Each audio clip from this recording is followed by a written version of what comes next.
It started as one of those ordinary afternoons that barely ask for attention. The garden was quiet, the air soft with late light, leaves moving just enough to catch the eye.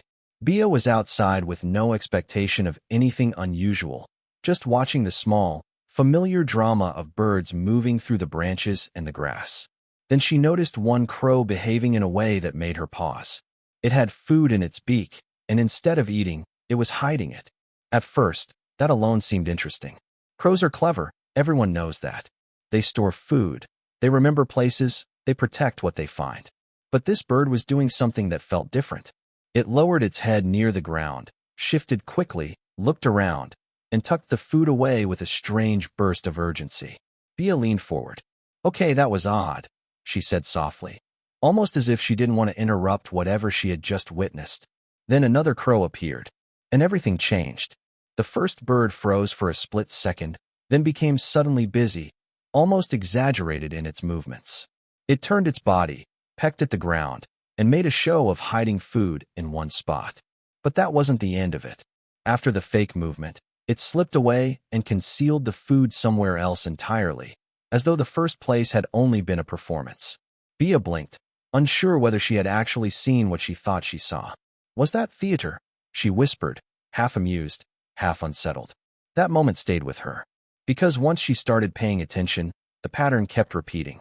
When the crow was alone, it cached quickly, efficiently, almost invisibly, like an experienced thief who knew exactly how to disappear into the landscape.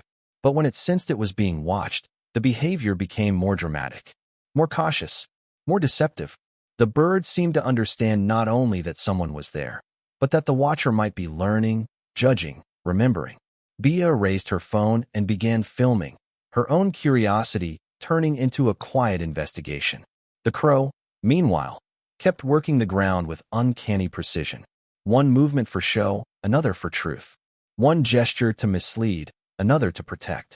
And in that tiny contest of eyes and intention, something deeply strange began to emerge. Not just instinct, but strategy. If a bird can alter its behavior because it knows it has an audience, what exactly does that mean? Is it simply reacting to danger, or is it doing something much more calculated?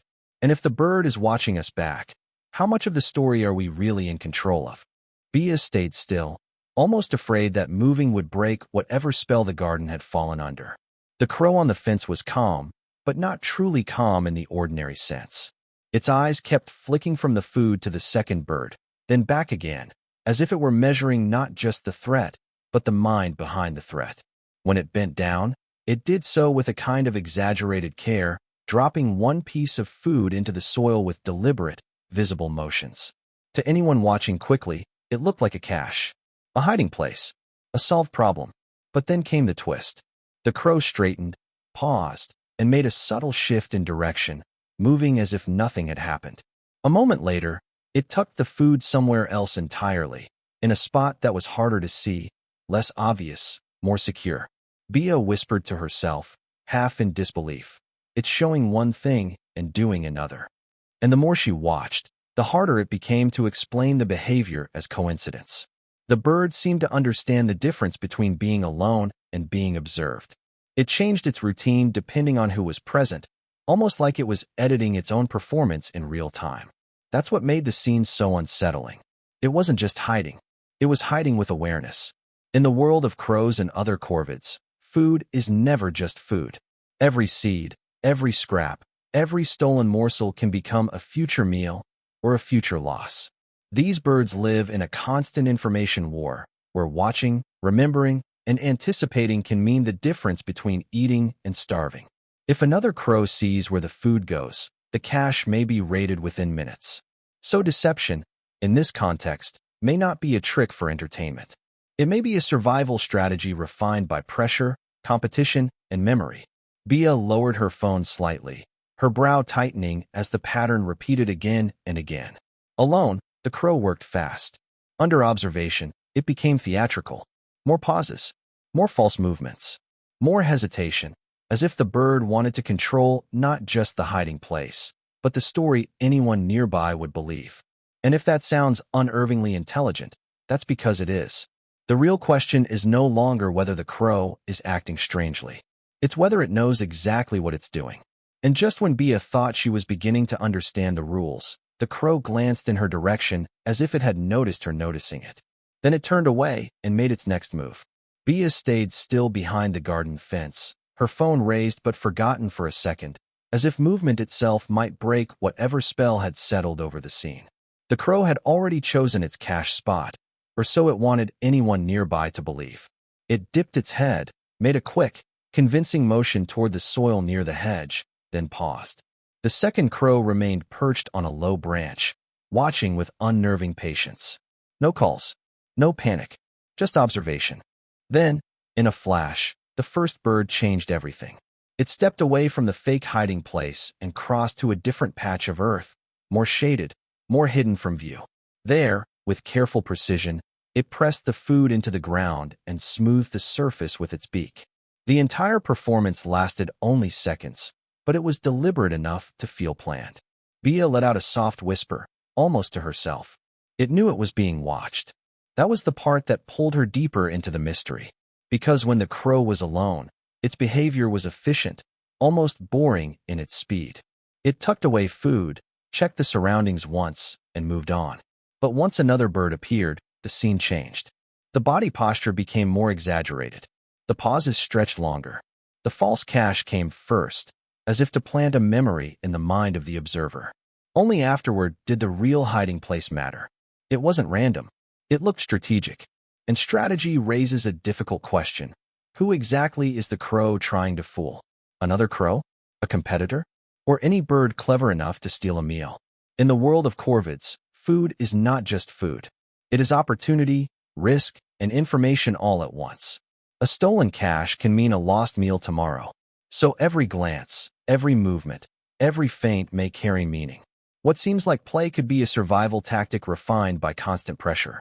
Bea watched again as the bird repeated the sequence, and this time it was impossible to ignore the subtle shift in its behavior the moment the audience changed. A hidden intelligence seemed to surface only under social pressure, like the bird was reading the room in real time. If that sounds suspiciously human, that's because it almost does. And if this little act looked like deception, then what else might be happening behind those dark, alert eyes?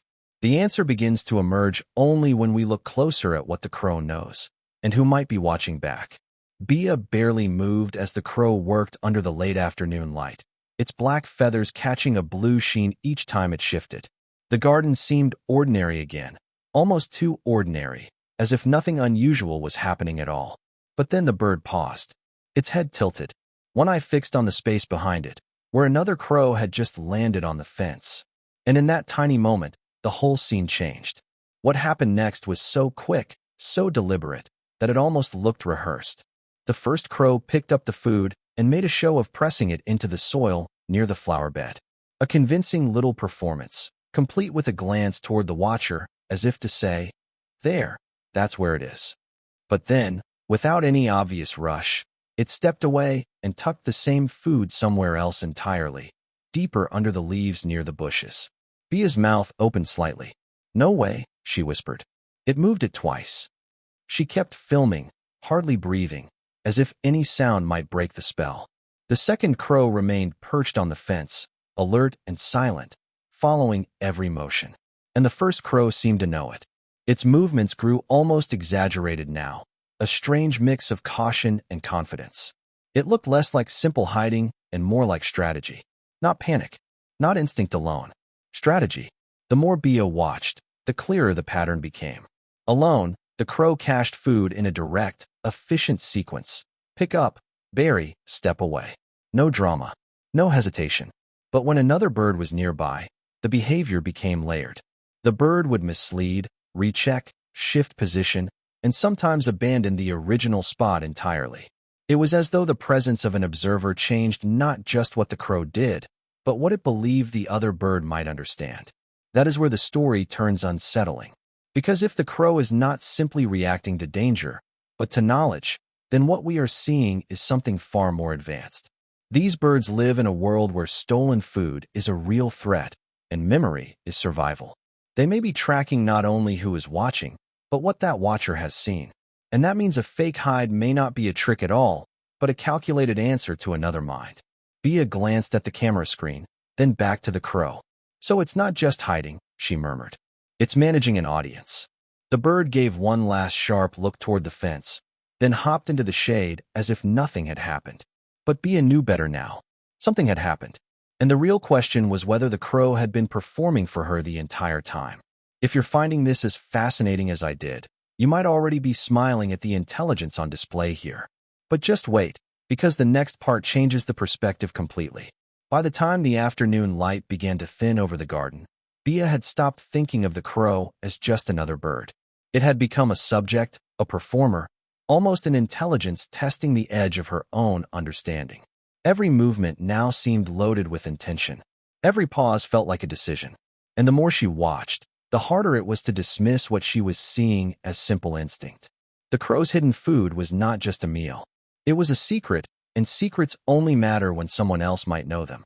That was the unsettling truth Bea kept returning to as she replayed the footage in her mind. Alone, the bird was efficient, almost mechanical. But under observation, it changed. It exaggerated. It distracted. It behaved as if it understood the presence of a rival, not just in the garden, but in the mind. As if it could imagine what another bird might see, or what another bird might steal. That ability is what makes corvids so fascinating to researchers. Not merely their memory, not merely their problem-solving, but the possibility that they can shape their behavior based on who is watching. In a world where food can disappear in an instant, deception is not a moral flaw. It is a strategy, a survival tool refined by pressure, competition, and time. And in crows, it can look disturbingly close to the kind of social calculation we usually reserve for our own species. Bea lowered the camera and exhaled, half smiling, half unsettled. So that's it, she murmured. But even as she said it, she knew it wasn't the end of the story. Because once you start seeing intelligence in these small, precise acts, you begin to wonder how deep it goes. Are they hiding food? Or are they hiding minds inside feathers and sharp black eyes? If this bird could change its plan because it sensed an audience, then perhaps the real mystery was never whether crows lie. Perhaps the real mystery was how often we underestimate the minds watching us back. And if you've watched this far, maybe you've felt it too. That strange moment when the animal is no longer just an animal, but a thinker. If this story made you pause for even a second, give it a like. And if you want more investigations into the hidden intelligence of birds, you know what to do next. Because once a crow teaches you to doubt what you saw, you may never look at a garden the same way again.